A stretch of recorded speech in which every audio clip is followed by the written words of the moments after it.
Today's question is, teachers of Reddit, how have you secretly rewarded or punished a student? I teach a high school elective course, aka not as important as English or math, and I had a class that was 23 boys and 2 girls. If you are a teacher, you know this is a terrible, terrible setup. Teenage boys are definitely pack animals and are constantly in a struggle to establish their hierarchy, especially if females are limited. Anyways, these guys were a constant ball of energy and were always doing stupid guy stuff. They went through a phase where they cup-checked each other. This went on for weeks. Little Johnny in the back would walk up to sharpen his pencil. Bam! Cup check. So one day in class on student, I'll call him Travis, asked to go to the restroom. I gave him the pass and sent him on his way. The rest of the class was quietly working when another boy in the back yelled out, "Oh my God! Travis just texted me a picture of his balls." Now I know how these guys have acted all semester, and I also know the zero-tolerance mess that school systems deal with. I knew this could end up very, very badly if it was dealt with by administration. Immediately got the kid to delete the text, calmed the riotous laughter going on, and somehow managed to get them all back on task. But Travis wasn't back yet, and I sure as hell wasn't going to let him smugly get away with this. So I called his mom and had her on hold. Told her that Travis had done something that I did not approve of, but I felt it best if he would explain his actions to her instead of me. On a side note, I teach animal anatomy, so terms like testicle, scrotum, etc. are common vocabulary. So in walks Travis with this shit-eating grin on his face. He thinks he has succeeded until I casually look up from my desk and let him know his mom is on the phone. There in front of the entire class, he had to explain that he had just taken a picture of his testicles and sent it via text to his buddy in class. You could literally hear Mom screaming through the phone. Once he finished, I spoke with her and told her that I felt the situation would be best handled by her and thanked her for her time. That day, I won. I used to always show up late for my 10th grade science class. One day, we had a little chapter review quiz at the start of class, and naturally, I am a minute or 2 late. So I walk over to my desk, and the teacher hands me my quiz. It's all really advanced questions comprised of polysyllabic biology jargon that I've never seen. Question after question is material that I'm pretty confident we have never ever covered in the class. After about 2 minutes, I look up to see how everyone else is doing on their quiz. Everybody was watching me, and when I looked up, they all started laughing. The teacher had printed up a single fake quiz with super complicated biology questions just to fuck with whatever kid ended up showing up last to the quiz. Miss Cohen, you were a fun teacher. Thumbs up. Had a kid who was working a job late into the night in order to help his family while trying to finish his senior year in high school. His dad had been laid off and his mother was disabled, so they were barely making it. He told me that he worked late into the night, and he had to miss days of school, too. He did the best he could in my class, but just couldn't pass after missing so much class. He was a senior and a good kid who needed my English class to pass. Figuring that the kid's life was already hard enough, and that his family was struggling enough, I secretly added some points to assignments he hadn't done so that his final grade went from a 50% to a 61%, just enough to pass and graduate. I don't like giving away grades, and I never told him. He just thought he had passed. A local music store was going out of business where a lot of students rented band/orchestra instruments. I had a student who has a serious lifelong disability, but she still participated in many things and is an outstanding student and person in general. She went through some scary medical things, but never complains, and is so genuinely happy. Her family is blue-collar/hardworking, but I knew her medical expenses were a constant in her family's life. The store was offering a discount, plus their normal rent-to-own discount, for students who had instruments to outright purchase them before they closed for good. I contacted them, and they let me pay the remaining cost of her instrument and kept my identity a secret. Edit. Just FYI, I am a lady music teacher, smiley face. My minor PSA is to please support and demand your local school district fund music and art, other creative programs properly. Due to unfunded mandates, funding disparities, and them seeing how special areas do not fit neatly into Common Core evaluations, programs available for students are continually at risk. I have a student this year who makes my life hell. She is blatantly disrespectful, nasty to me and classmates, and thinks I'm her personal waitress. Part of this is that every day she tries to hand me her work when I'm running around the room getting class started. But she does it in this manner that implies I'm her maid. I tell her every day to get up and put it in the turn-in box like everyone else. She bitches and whines until some other classmate does it for her. Thursday, she left her extra credit, 2 points on her test, not that much, on her desk like it was my job to go get it after class. I threw it away. I'm not sure this is punishment as much as expecting her to follow directions, but I can't honestly say I would have done the same to other students. Small, petty justice, but I did it nonetheless. I assigned a very high point value project to my HS Chem class. A bright, popular student turned in a half-ass effort. I knew she knew that she half-assed it, and I knew she had a conscience. So I handed her my grade book and told her to fill in her own grade. I said, whatever you write will be your grade, no questions asked. It was fun watching her squirm for 10 minutes, begging me to make the choice for her. I was teaching at a non-public special education school primarily designed for non-compliant, emotionally disturbed students with behavioral issues. TLDR, Professor Xavier's School for Gifted Youngsters ***, the worst of the worst inner-city gang members, etc. Noticeable lack of adamantium skeletons. During a literature class, a young man, we'll call him Delonte, accidentally revealed an interest in Shakespeare. I was in the midst of overacting the various roles of Macbeth to an absurd degree, hoping to capture some attention. Over the week, the students became increasingly engaged, genuinely interested in the story as I explained the horrific war crimes committed and discussed the themes of violence and manipulation. Every young man in that classroom nodded as we discussed Lady Macbeth's manipulation. A chorus of yup and yeah. None of the students had volunteered to read any parts, which was expected. My solution was to act out each part as if my audience were enamored with the show. The kids would either volunteer to read or endure the torture of hearing me read. After a solid 30 minutes of performing, I concluded the class and the play, eagerly awaiting their response. As I began to explain Macduff's confrontation and its significance to Macbeth, Delonte suddenly shot up from his seat, pointed a finger at me, and without his book shouted, "Tell thee, Macduff was from his mother's womb untimely ripped." OMG, the feels. I was a mess of emotions. I applauded the class and the young man. Later, during the student's IEP, Individual Education Plan, meeting, I classified Delonte as advanced in language arts and recommended him for the AP Literature class at his new school. This caused some disturbance. Unbeknownst to me, Delonte was struggling in his other classes. He didn't understand his teachers, he didn't complete his homework, and he seemed generally confused with high school protocols.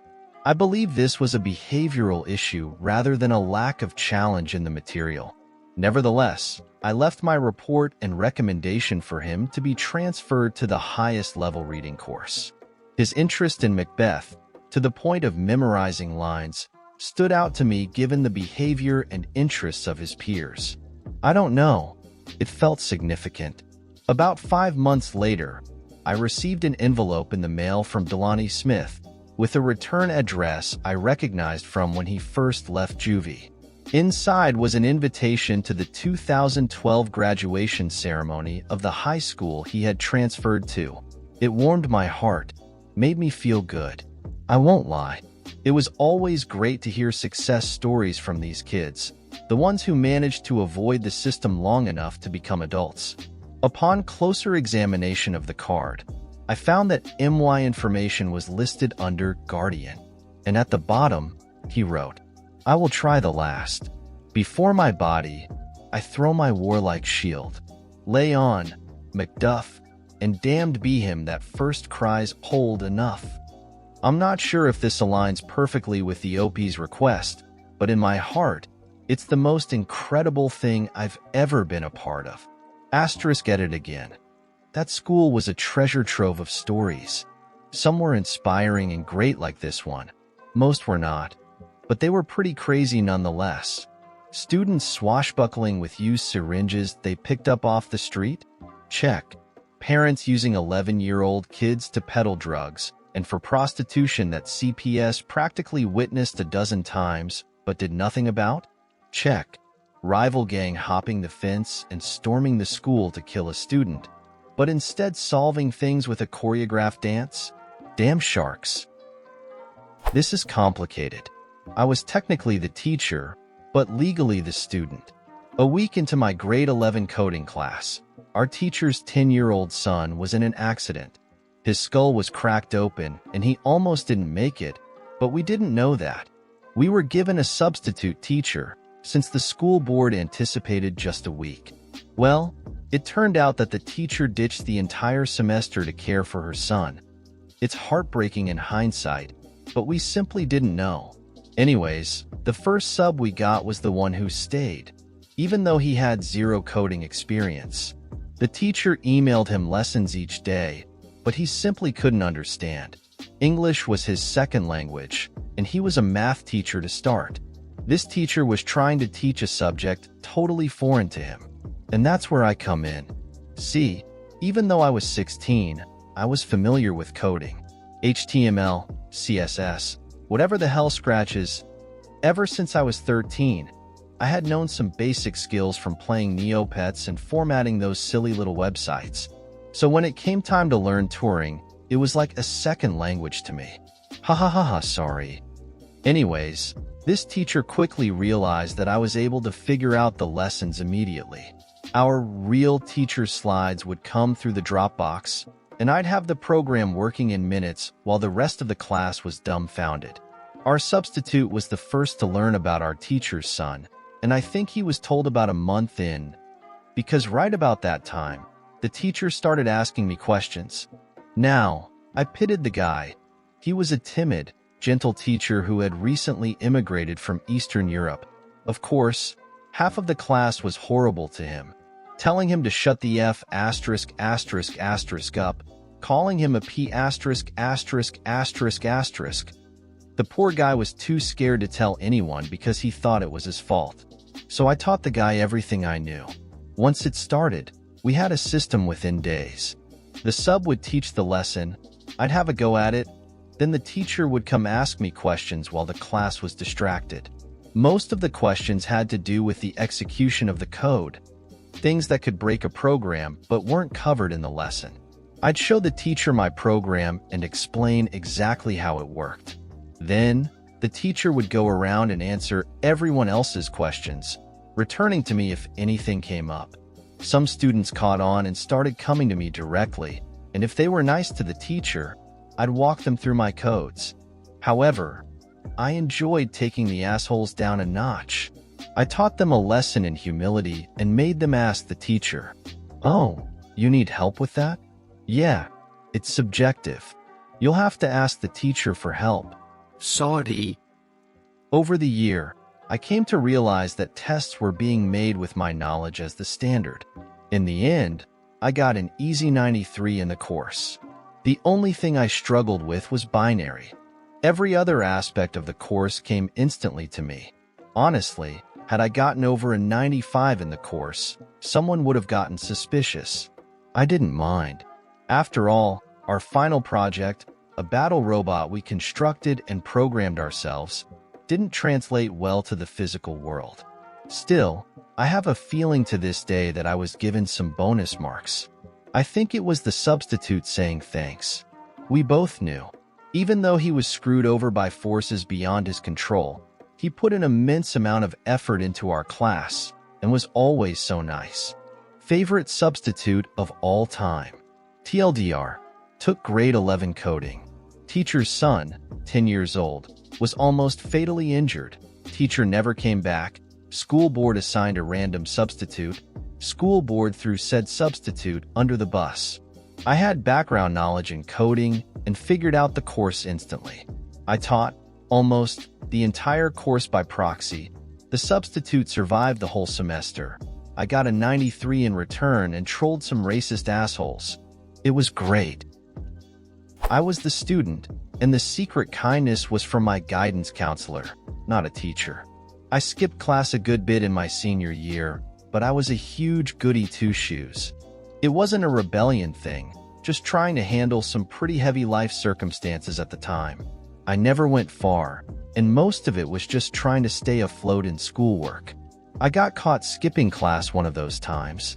I was hiding in the school auditorium studying for my math exam later that day while my friend worked in the tech booth. This was the second time I'd been caught skipping that week, and since I was a girl and my friend was a dude, the teachers who caught us were sure we were up to something a little more devious than studying. They made very clear that I was in huge trouble and that my guidance counselor, who knew me and what was going on in my life quite well, would be called. When she came in, she looked terrifying and told me I would have to come to her office because this was such a big offense, and told the other teachers that I'd be punished to the fullest extent. I was appropriately shaking in my little goody two-shoes boots. But when we got to her office, she dropped what was apparently just an angry act and quietly told me that I could stay in her office and finish studying for that math exam for the rest of the period, and essentially just kept watch for me the whole time. That moment really stuck with me, and the rest of her kindness throughout all of high school absolutely got me through a few of the shittiest years of my life. Kids who misbehave aren't always fuck-ups, man. Great teachers and mentors can keep sight of that and really make a difference. Obligatory, not a teacher, but the kid who sits behind me in high school honors physics class is named Nico. Nice kid. Funny, sarcastic, likes to joke and mess with the teachers, but knows when to shut the fuck up. Teacher is named Mr. Thompson. Old guy, late 60s or early 70s, and was teaching at this same high school when my dad was a freshman here way back in 1976. We've only been in school 9 weeks, and I could fill a thread with stories from this class. Mr. T had already entered my top 3 favorite teachers list after the first class. His philosophy is simple. You respect me, I respect you. We took a test over vectors last week, which required the use of graphing calculators. 10 minutes left in class, and Nico is the last one to finish. Turns in test, goes back to seat, punches a few things in his calculator, then goes, "Son of A?" He sighed loudly, then said, ridden with despair, "Mr. T?" Already slightly amused, Thompson asked what the problem was. Nico had just realized that he had taken his entire test with his calculator set on the wrong mode. Therefore, all of his answers, it was safe to assume, were wrong. Mr. T took a minute to calm him down, then told Nico that he would grade the tests over the weekend and see what he could do. Get the tests back Monday, and come to find out that Mr. T had gone through every problem on Nico's test, following his work on a separate calculator with it set on the same mode as Nico's was during the test, and graded it based on Nico's understanding of how to solve the problems. He still ended up getting a C, but it still shows the level of commitment and respect he has for his students. One quick Thompson tale. The girl who sits in front of me is a foreign exchange student from Finland, with a name that has a syllable transition seldom seen in the US of A. I believe her name is pronounced something like Pinwich. The first class, Mr. T was having a few issues getting around her name, and finally said the following: "I'm sorry, you'll have to excuse me, but I'm very old, life is very precious, and I don't know how much I have left. So in the name of making an efficient use of that time, until I can create space in my old brain for your name, I'm going to have to call you Fez." I have a little activity called secret compliments that I often do when I'm starting up or taking over a new class. It's a good way to get to know the students and also just try to increase the positivity in the room. Well, one time I got a bad vibe from a class right away, and I could kind of tell that all the other students disliked this one kid. Well, I did the secret compliments game anyway, where all of the kids write down nice things about another randomly chosen student, and then I read them at the front of the class. Sure enough, the kid who had to write a compliment for the class pariah wrote a nasty message instead of a compliment. I changed it on the spot to a nice compliment without anyone knowing, except the kid who wrote it, of course, and I made eye contact with him the whole time I was reading. I also purposefully saved his own compliment for last, to make him sweat a little and wonder if anyone had written anything nice for him, or if I was going to read it. At the end of the class, I took him aside and privately told him that he had a new homework assignment, to write 10 nice things about the class pariah and give them to him personally, and that for every other kid he could get to do the same thing. I would give both him and the other kid a candy bar, but not to tell anyone about the candy bars or that I told him to do it. I'm a strong believer in the fake it till you make it school of thought. The next day, the class pariah had like 100 nice notes, which I of course read and checked over first, and I gave a sack full of candy bars, Coffee Crisp, I love Coffee Crisp, to the other guy to distribute. He got to see how much nicer it felt to be nice and became somewhat of a class leader. Maybe he was before I came in, but I like to think I had some positive effect on him. I was the student, and it wasn't really secret. When I was graduating high school, I was in AP English and AP Economics. Our final for English was a group video assignment. It was due on Wednesday of the last week of school. We graduated on Thursday. My birthday was on Tuesday. We'd finished filming everything over the weekend, and I was going to be the one who edited everything together. I had never edited before, but I was the computer geek, and we'd used my digital camcorder, so it just made sense for me to be the one. I ended up staying up all night on my birthday teaching myself Adobe Premiere and editing it. I was also helping out another group by transferring it to a VHS tape. The teacher had requested everyone bring it on VHS to make things simpler. He had a DVD player, but it was new to him, and he trusted VCRs a lot more. So my schedule for Wednesday was PE final, AP Economics final, AP English final. By the morning, I still didn't have it finished yet. Now my PE teacher had already told me that I didn't have to show up for the final because that class was full of high school trash students who constantly disrespected the teacher, and I stuck out like a sore thumb from that crowd. So my PE teacher was going to just give me an A because he knew I was in AP classes and such. I was going to go originally, but because of not finishing the assignment yet, I took him up on it. The final was just running a mile anyways.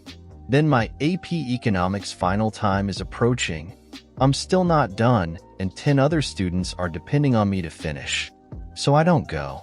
Also, it's worth noting that the AP test had passed, so we'd actually been doing a 4-week crash course on American government instead, which is what the final would have been about.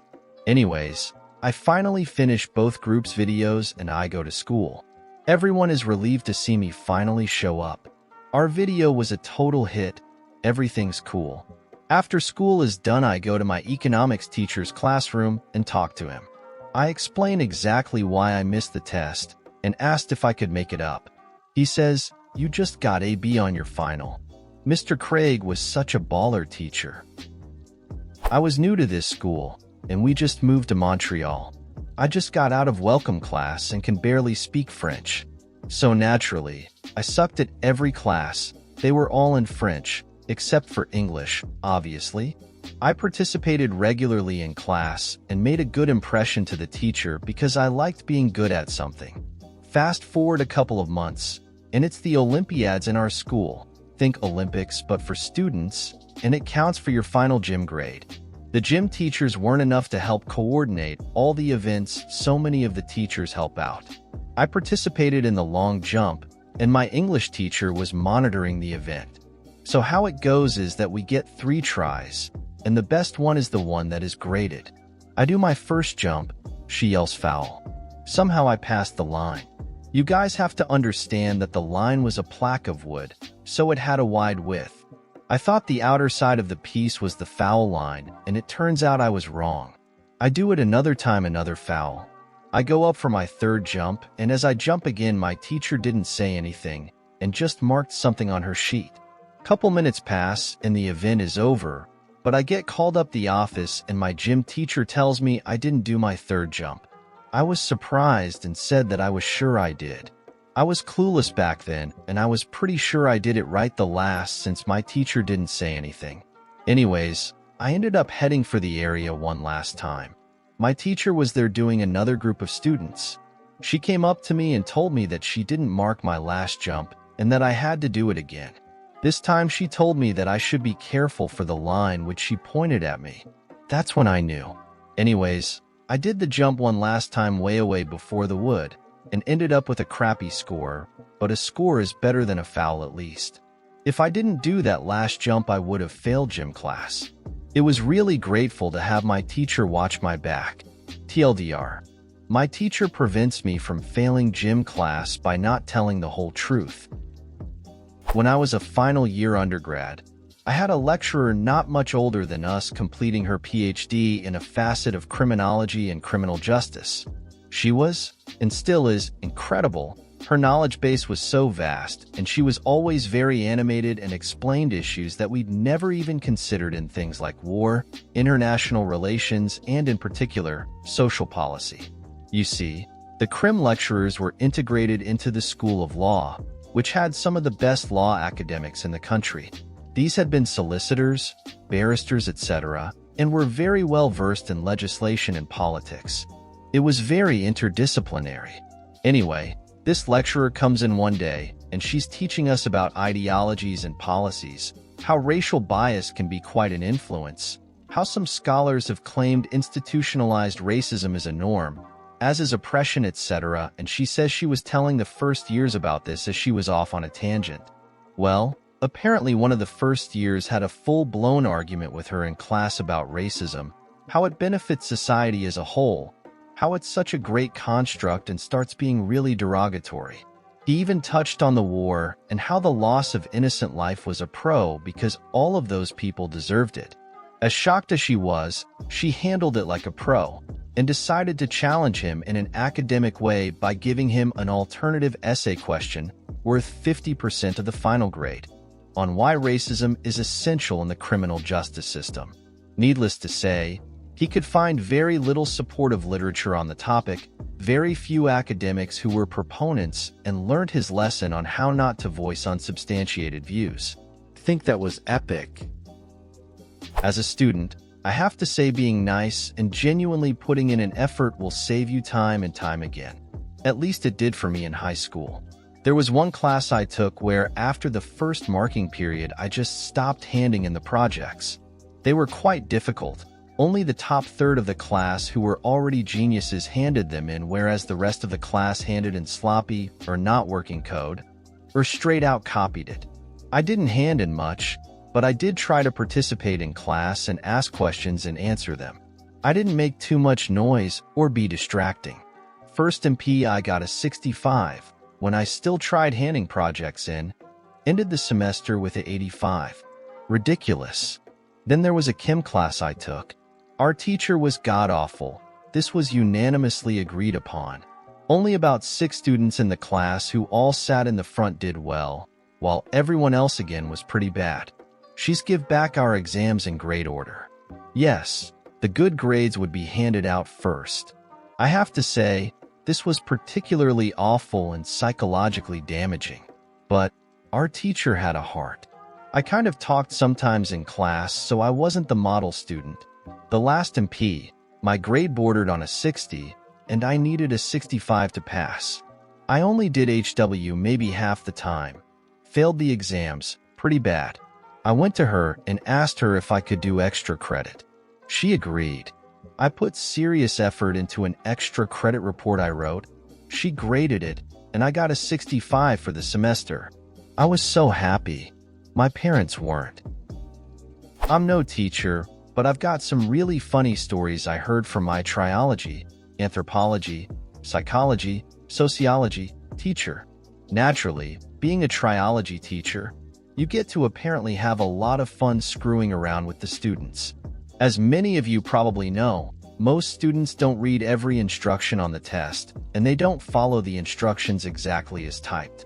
So my triology teacher decided one year, none of this happened while I was in his classes, so far, that he would give the kids a huge long test and give them 70 minutes to write it. The trick being that it said, before doing anything else, read every instruction carefully and follow them exactly. So on the back of the test it said that it counts for no marks. Kids are sitting around writing these 3-paragraph-long essays. Some kids just sit there, twiddling their thumbs. With 5 minutes remaining in the class, the first kid who has been writing this whole time gets to the last page and reads the instructions there. He just stares angrily at my teacher for 5 minutes without saying a word. According to this same teacher, in some psychology classes in university, the exam is worth 100% of the mark. He was in or knew someone who was in one of these courses. The only question on the exam was short and simple. All it read was why. Some people wrote for the full 3 hours and ended up failing the course. One guy just wrote, "Why not?" and ended the course with 100%. 3. For another test, it was another one where it said, read the instructions carefully. So, of course, most people don't do that. The second the first kid is done reading the final instruction, he walks like a chicken and leaves the room. Everyone is freaking out, thinking this kid is crazy. Another kid does the same thing. Another loud BWUAK is made shortly before he leaves the class. 4. One day a girl came into the class expecting a test because the teacher told us he had an assignment and that we should have our chapter 4 notes complete. So when he hands out the assignment, he tells her it's a test. She freaks out. After the assignment, I joke with him that the next day he's going to tell us it was worth nothing. 5. All the time in class when a discussion breaks out, he says that we could make a sociological experiment with nothing more than the individuals in our class. 6. When the girl in front of me, same one who freaked out thinking there was a test, said something along the lines of, "I wonder what I'd be like on drugs," I asked her, "Wait, you're not already on drugs?" That's all just from the one teacher. I honestly couldn't be happier. There's no other high school in the world I could imagine myself being happier to attend. I love all of my teachers and couldn't be happier with my electives. The only things I would change are my hygiene and my maths ability. And this is the end of today's video. I hope you liked it, and don't forget to comment an anecdote or experience similar to the topic of the video. Leave your like, share if you like the video, and lastly, don't forget to activate the little bell so you don't miss any of our daily videos. Bye-bye.